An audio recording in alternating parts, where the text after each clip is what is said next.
Of an Age is a coming-of-age gay love story set in Melbourne, Australia, which I always love to see because it's not really that often I see my own hometown on the screen, and so it's this familiar, exciting thing to see sometimes. But anyway, this movie is about our 17-year-old protagonist in Cole as he kind of finds himself over the course of one night with a deep connection with a first-time romantic partner in Adam, his best friend's brother. And basically this whole film, for the most part, is set in this 24-hour time frame and just shows their genuine connection during that time and how close they can become within that time frame. And I found it so damn moving. This movie is riveting. I can't even tell you just how invested I was in these guys' relationship. Seriously, like, this is my favorite movie of the year so far. Maybe that's an unexpected one coming from me, the guy who loved Cocaine Bear, but oh my god, Of an Age really just blew me away in just about every single way. I absolutely love it. I thought that the actors did like a fantastic job in terms of having me feel like they were true to their characters. Like their interactions here, and because it's an Aussie film, it just felt so familiar and relatable in a way that I don't often get to see on screen, and that's always kind of a nice thing to see. But this is definitely a film that's going to hit close to home for particular people who had similar kind of experiences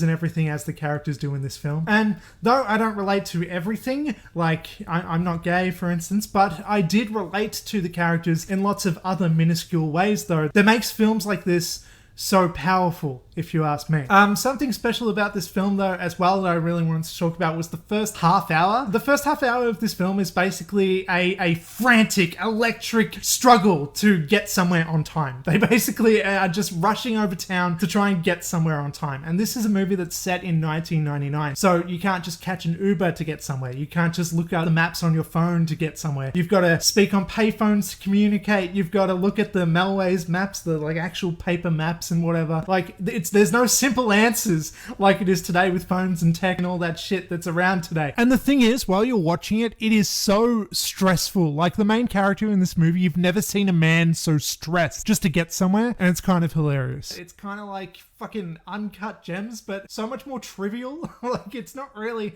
it doesn't feel quite as grand and important, but it still feels like the stakes are so damn high. It's just a great opening scene that really hooks you in for what the rest of the, you know, in comparison, fairly slow film is going to be. That's the thing about this film as well. There's not a dull moment here, even if the whole thing is very deliberately paced, as they say. There's a lot going on here that just feels like it's just meant to be exactly where it's meant to be, if that makes any sense. There's not really any scenes that feel completely out of place. There's not really a wasted moment here. We're all just investing our time in the main relationship going on, basically, and it feels like one of those love stories where it's like, in a lot of other films, it's like, oh, they knew each other for a day. When I watch Titanic, for example, I love that film, but I'm like, come on, Jack and Rose knew each other for fucking how long? Really? They love each other? This film, though, in comparison, it really, really makes me believe in the characters. It really just makes me believe in this relationship. It's a beautiful film. I really like it. It is the very best version of what this film could have been, I think, if that makes any sense. Like, for what the movie is, a coming-of-age love story type of thing,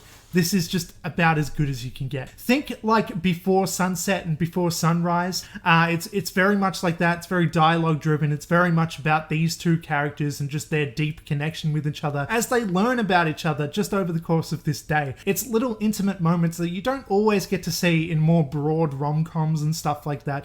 It's not quite ever as broadly comedic as a lot of those rom-coms either, where it's like belly laughs or anything, but it's just a movie made up of lots and lots of small interactions that just feel so grounded and true to life. There are a lot of moments in here that just felt real, and that's about as high praise as I can give this film, I think, because that's exactly what it was going for. I really, really loved it a lot. I do think this is my favorite film of the year so far. I do think that it's not gonna take number one by the end of the year, if I'm being honest, because, you know, there's some horror movies coming out this year, like Beau is Afraid and Scream 6 and stuff. They will probably take my top spot, but just like Cocaine Bear, I'm promising myself again, I think that this is going to at least stay in my top 10. I don't know. It very heavily moved me.